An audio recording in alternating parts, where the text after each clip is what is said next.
believe in your heart that you're meant to live a life full of passion, purpose, and miracles. The purpose of life is not to be happy.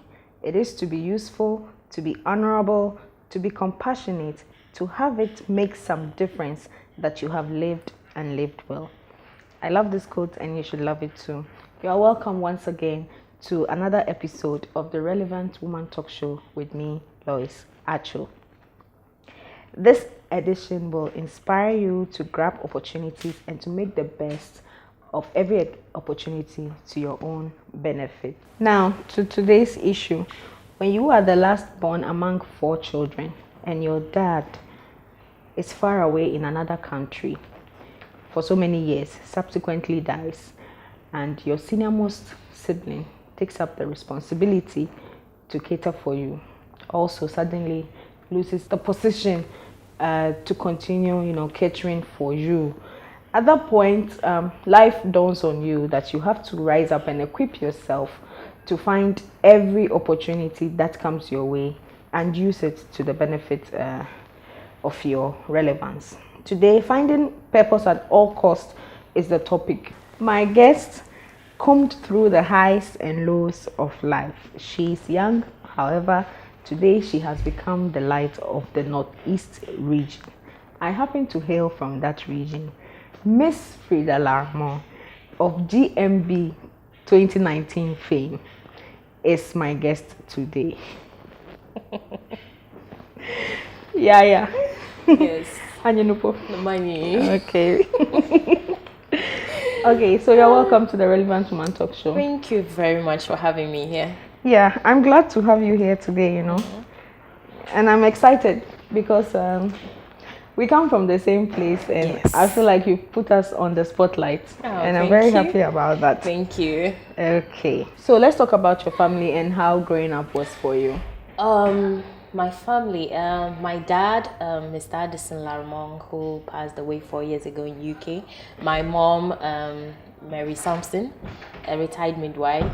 Okay. She's now currently at Nakwanjuri. My senior brother, Sly, my sister Priscilla, and then Pastor Chris. They are all in Tamale with their families. Growing up, being the youngest among your siblings, like you're being sent all over.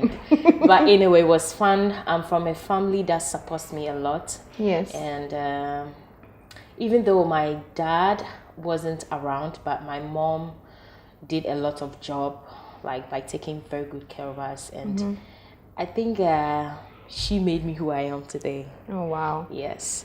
But did you miss your dad? Well, during your journey at TV3 with the pageant, I saw how your family really came on board to support you. But how was it without your dad? It was really, really heartbreaking.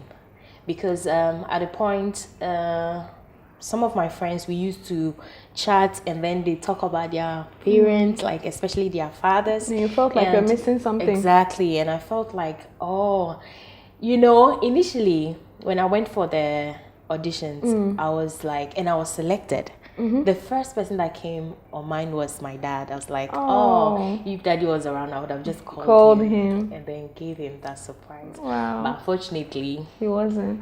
Yeah, so sorry about that. It's okay. Okay.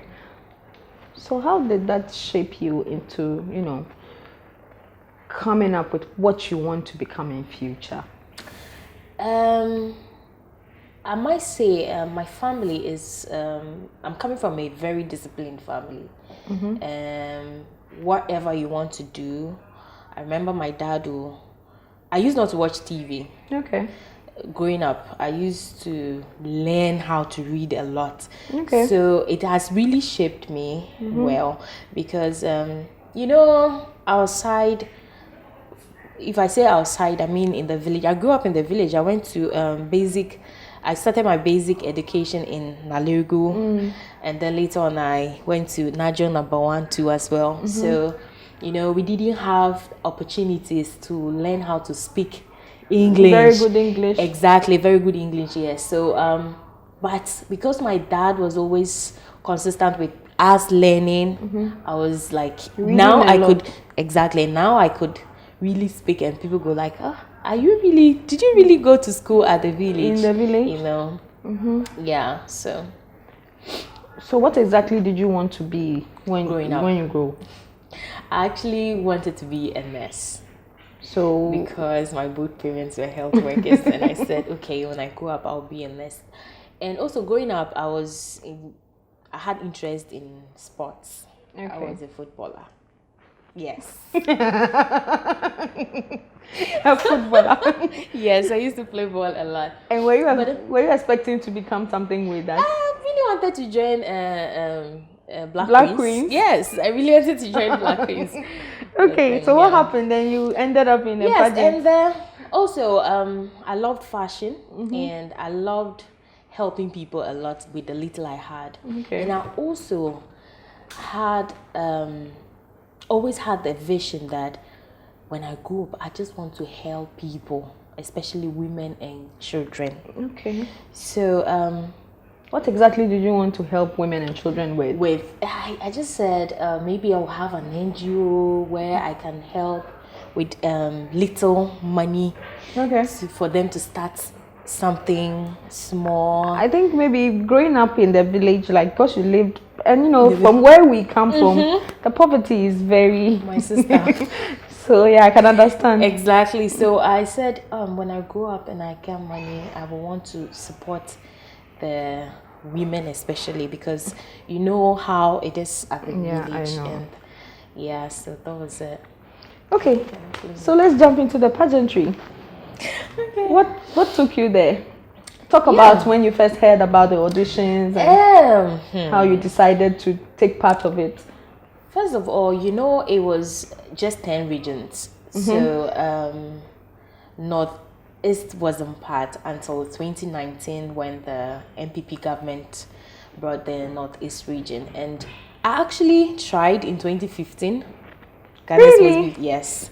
I actually went for auditions and I went through, but due to some 1 or 2, I had to withdraw. So 2019, when I heard of the auditions, I was like, no, I think this is my year. I should try. And it wasn't easy, I went to Tamale for the auditions. So I went to Tamale. It wasn't easy though, but I was fortunate to be selected. And then I came to Accra here too. We went through, and when it was like 3 days to the final auditions, I had an accident. I fell and I twisted my leg and almost lost hope. I said, no, this is not. And I'm sure at that place they would have asked you to dance. Oh yes, and then you would have also catwalk with a twisted ankle. Wow. So yes, but then God being so good, I just feel like it was my year to represent my region, and it being the first time, exactly, the new created region, I just said, okay, let me take this opportunity, and then most especially put my people on the map. That's the BMO best. Nobody knows about us. Exactly. So I just said this is an opportunity to showcase our beautiful culture, especially the Siak dance, to the world and to all the regions in Ghana. Wow. So let's talk about your experience in the pageant. It was like up and down like this. Like it was mixed feelings. At a point you are so excited, at a point you are down, at a point. But is this something, did you feel how you were expecting to feel when you go there? Like your expectations? Initially, I actually thought when you enter into the competition, they write script for you. All you just need to do is to read, learn, and go and deliver. But we were all surprised. You write your own script, and then you deliver. Wow. So yeah, it was kind of not too like how we expected, but God being so good, it was good. We had fun moments, we had tough moments, but it really shaped us. And being in the house or starting off the competition, I was privileged to be the first captain. Yes, and it was amazing, like working with beautiful 15 ladies from different regions with different Oh, backgrounds. but and let all me that. ask you, like, when we first saw you, a lot of people were like, she's plus size, and you know, you are heavily endowed. God has blessed you. I know. Yeah, you know, people were not Yeah. expecting, you know, that kind of figure. Yeah, but so how did you feel like you were not pageant kind of body type? I think I didn't feel that. I had confidence in myself. But that, when you no, were in the house, when I was in the house, like everything was just okay. Okay. And they didn't see me as a plus size. It was like we all just came together as a family. Exactly. We all just came together as a family, and the workout really helped me though. Yeah. So I just went back to shape, and then it was Okay. I was good to go. So would you encourage others to join the pageant? Yes, it's a very good platform. Not because that it shapes. particular pageant, but other pageants if they have the opportunity. I will want to talk about Ghana's Most Beautiful because that was that's what I had Okay. experience about. So Okay. I will want, yes, I will encourage people to join because it shapes you, and it actually it has really built my public speaking. Like I've really built confidence in myself, and then everything I do now, and it has also given me the exposure to meet the chiefs of my place that in a normal day I couldn't have just walked into their palace. But this opportunity, this platform really gave me that. So I can say that you've gained a lot of privileges. Yes. A lot of privileges. Yes, I have. Okay, so we'll go for a quick break and we'll be right back.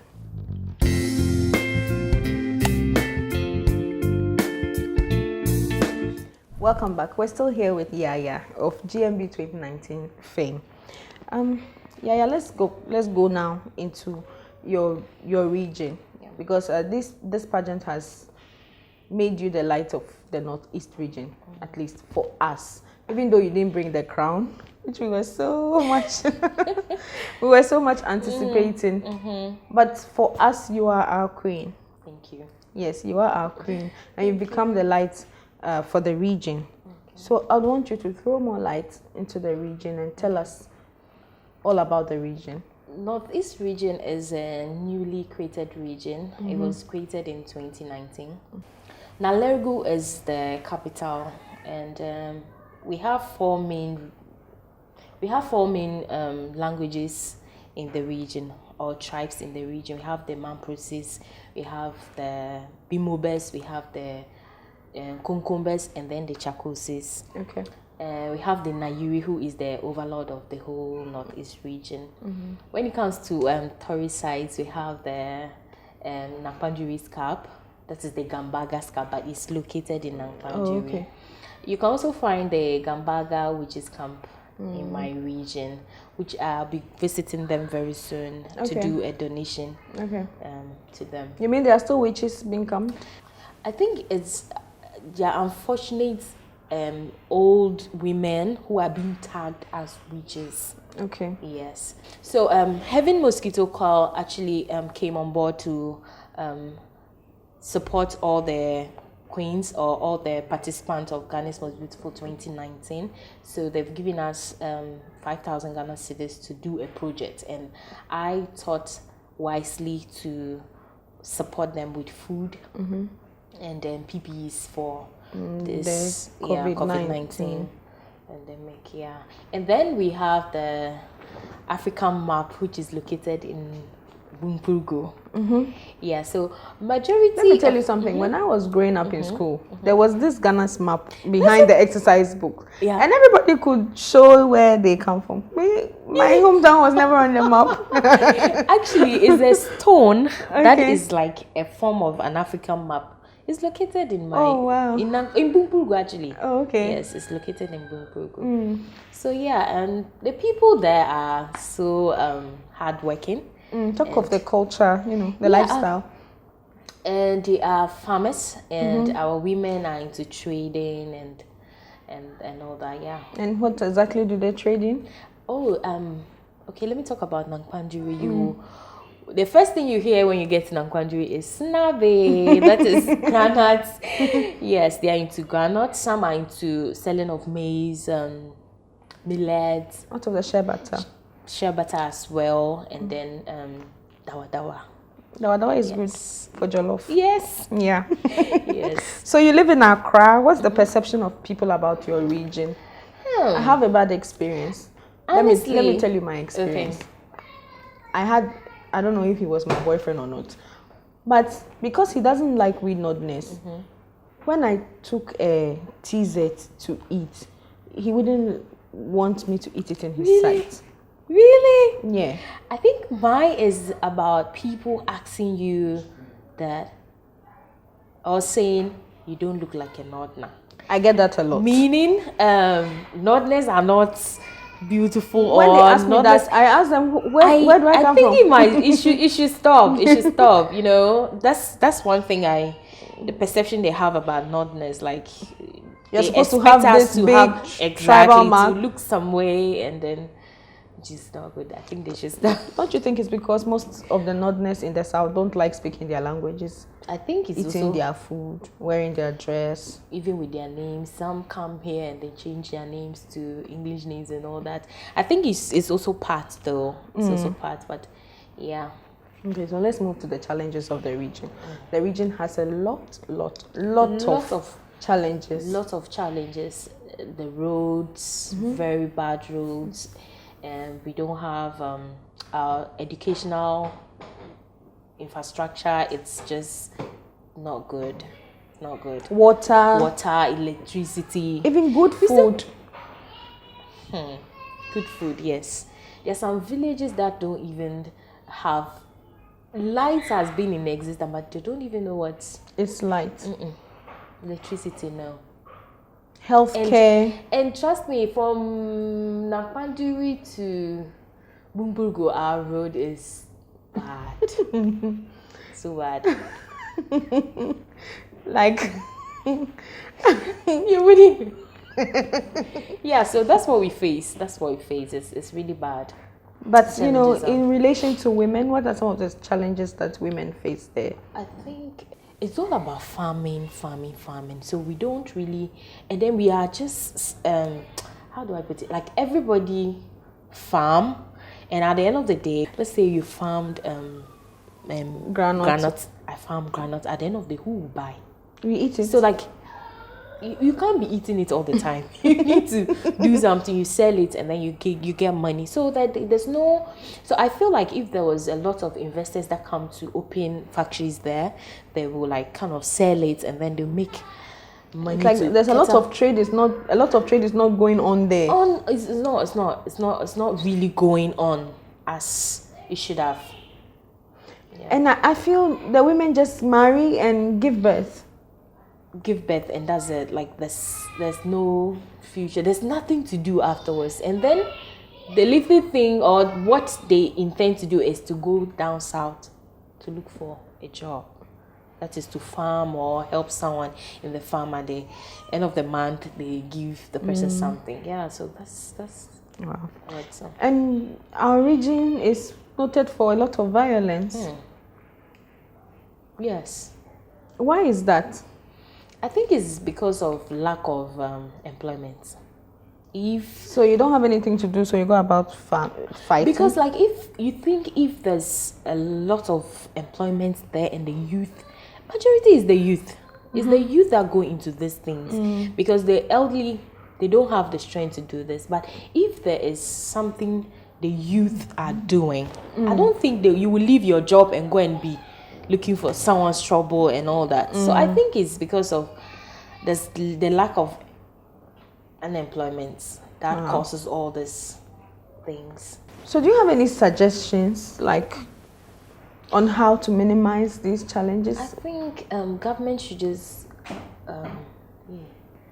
I think government should come to our aid and create more jobs. In which way? Because we've been hearing government should come into our aid. And I think if we have more factories in the northern region, it will involve a lot of... Because it's a farm area. Exactly. And we produce a lot of mangoes. So if we should have a factory watermelon, yes, and then we have a factory like that produce like the processes or something. Exactly, we'll have natural fruit juice that it will create a lot of. But I think people like businessmen and women would want, or investors would want to see opportunity. You know, are there any business opportunities there? That's what apart I'm saying. From the factories. That's what I'm saying. That we have a lot of shanuts. Yes, shanuts, and then we have granuts. We have, just as we said, the watermelon and mangoes.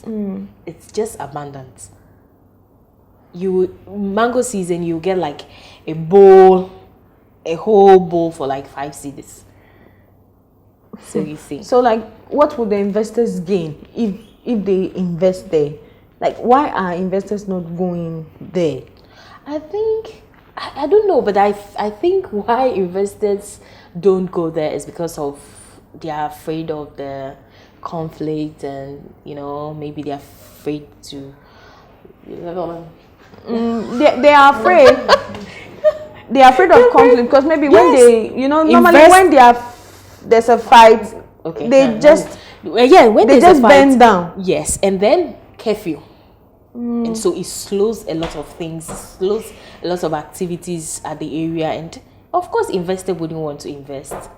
So please, we should just embrace peace in our region and then grow and let investors come to invest in our regions, which will help us a lot. So you came up with a foundation. Yes. What's it all about? Yaya Foundation. It's all about, I'm just trying to champion peace and development in that place, because if there's no peace, there'll be no development. So I'm trying to create more peace clubs in the schools, especially the senior high and the junior high, to have like quizzes, teach them about, like, preach peace to them, and then when they go home, I'm sure definitely they also talk about peace too, or educate their parents about peace, So Yaya Foundation. So I also have a food company which is Yaya Ventures, and we just came up with our new product, which is Yaya's Peanuts. I think you have one. Yes, I have one.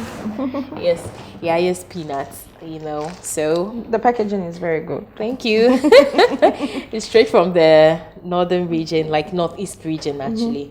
Yes, so small. Yeah. So what do you hope to achieve with all of this? How are you going to, bring everybody on board? Who are you working with to achieve peace? Because we really need peace. Yes, I'm working with the stakeholders. Yeah, I'm working with the stakeholders, the chiefs, and the opinion leaders, the government. Are they embracing you? Yes, especially the chiefs. The chiefs have really embraced me in the northern region. They're not seeing you as a young girl, you live in Accra, you want to come. I just want to use this opportunity to say thank you so much to the Nairi and all the chiefs in the Bimoba land. All the chiefs in the Bimoba land, they've been very supportive. During my thank you tour, I went around and they received me so well, and I was really. But are they buying the peace message? Yes, they are buying the peace message. Let me just say something. At my Deba, I had so many chiefs coming together, and it was so beautiful. It was so beautiful. You don't get chiefs like that, like programs of a small girl like that, but they all came, and I'm sure it's because of this. They had the idea of, like, I think they believed in me. Okay. Yes. And then they all came on board and they supported it. But is there not some, because it feels like there are 4, is it clans or tribes? Main tribes in the. Yeah, and but I think that, is it the Chokosis? Yeah. Do they speak the same language as the other 3? No, the Chakosi speak Chakosi, the Mampriti speak Mampoli, and the Konkome speak Konkomba, and then we the Bimobe speak Moa. So why are they not able to stay together as one? Are there any factors that you're talking peace? So what is that thing that is causing the unrest? You see, when I even talk about peace, even the Bimoba, among the Bimobes, there's no peace. A lot of peace. Think it's just ignorance. Okay. Ignorance, and unforgiving spirit, because someone will do something to you a little and you just say, chin chin, I have to pay back or something like that. So I think it's ignorance. So when peace is preached over and over, I'm sure definitely they will embrace it. So with these girl, is it the peace clubs? I'm interested in that. Yes. What exactly will you be bringing them around, exposing them to peaceful areas so that they know? What I will do is so we'll have peace competitions. We organize games for communities. It will not necessarily be only schools, but then communities as well, like whereby maybe, let's say, we will have a B-Mobile community, a Mamproti community having games, and all these things, like it brings togetherness and then peace prevail. I'm very particular also about the economic life of the people in the north. So are you talking to any business people, like, to consider? Yes, for now, a few. We're talking about, I'm working on something, and then I also see myself having a factory one day up with the peanuts, and then employing a lot of the youth there. I actually just don't do only I don't only have the Yaya Foundation, I don't only have the Yaya Ventures, but I also have a mobile salon called Freda Creations, whereby I do beads, I do hair, makeup, and then all these things. So with all this combined, I pray that in 5 to 10 years time I should have a big company whereby I can help support the younger ones. And then, but do you think that the region has a future? Yes, I think yes, the region in has about 10 years time. How do you think that your peace organization, Yaya Foundation, what would it have achieved for the region? I think in 10 years or 5 to 10 years time, we would have achieved a lot, because a lot in terms of what?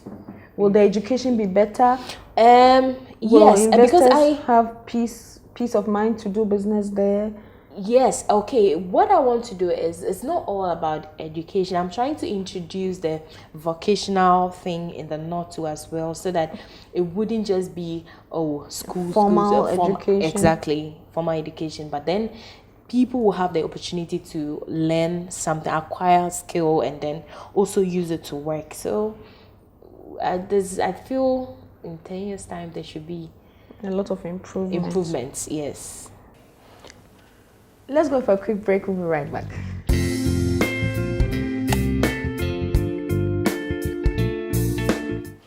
Welcome back.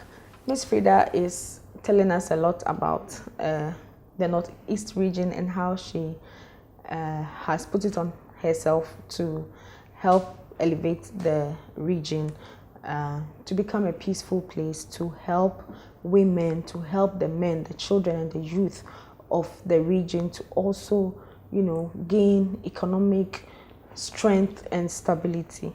And I personally believe that she has used her exposure with the pageant very well. And I want to encourage everybody out there that no matter where you find yourself, no matter where you're coming from, her project is such a huge project, because she's talking about peace. And she's such a young woman. Many may feel, what do you know to talk about peace? But it's a very important thing, because there's no peace in the region, development is so lagging behind. Sure. Yes. So we'll still continue. Okay. So should the region really, really count on you? Yes. Yes, the region should count on me. Because personally, I have a lot of faith in you. I feel like, nobody knew us. I always wish that someone would represent because they've never been a B-Mobile girl. No. You were the first. Yes. So I feel like you're such God-given. Thank you very much. So should we count on you? Yes, you should count on me. I pray that I have I live long to actually achieve what I intend to do to help the region and Ghana at large. Yes, I think the region should count on you me. want But to- then they should also come on board to support in cash and then in kind too. Yes, because it's not easy to go with this project without any support. So I entreat everybody to come on board and support Yaya Foundation and Yaya Ventures and then Freda Creations. Then we can go somewhere. Good. So what is your final peace message to the region? Okay, so what I want to say is we should embrace peace. If there's no peace, there'll be no development. So let's try to love one another. Let's try to forgive each other, and let's stay unity, because unity is strength. Good. And to the women?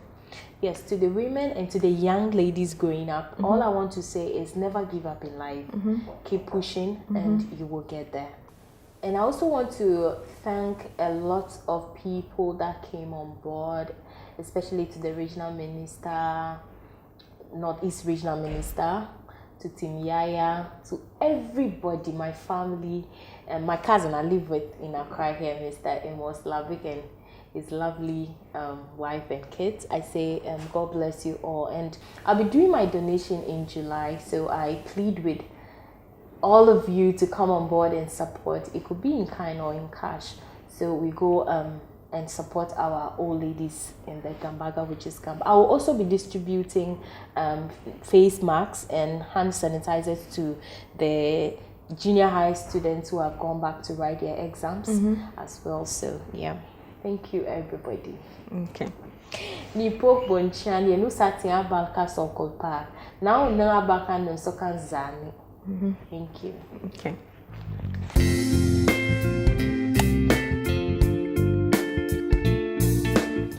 All too soon, we've come to the end of this episode, and I've been inspired because she's so young and she's talking about such a huge thing, peace, and she has to deal with, our chiefs and elderly people. So I want to encourage everyone to come on board and support her in whatever way that we can, so that we can achieve peace and development for the Northeast region, for all the women in the Northeast region. I know you're beautiful. I know you're brainy, Let's all come on board and support our region, to rise up. Okay. So until I come your way next time with a great episode, it's bye-bye.